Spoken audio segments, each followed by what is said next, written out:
So how to download the Asda Rewards app. So in this video, I'm quickly just going to show you how to download the Asda Rewards app.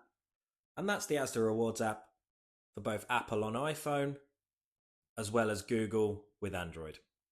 So the first thing you're going to want to do is you're going to want to come to this web page here. So I'll leave a link below in the description. And then once you're on this page here, you simply just want to go ahead and click right here. Now, because we're on iPhone, it's automatically prompted us to open up the app on the App Store. So you can go ahead and click that. And then from there, if you're on iPhone, it will take you to the App Store here with the Asda Rewards app. So you can go ahead and download it from here. Then once you've downloaded the app, you can simply go ahead and sign in from here or register for a new account. And there you have it. If you found this video helpful, please subscribe as it helps the channel massively. If you have any questions, feel free to comment them below. And thanks again for watching.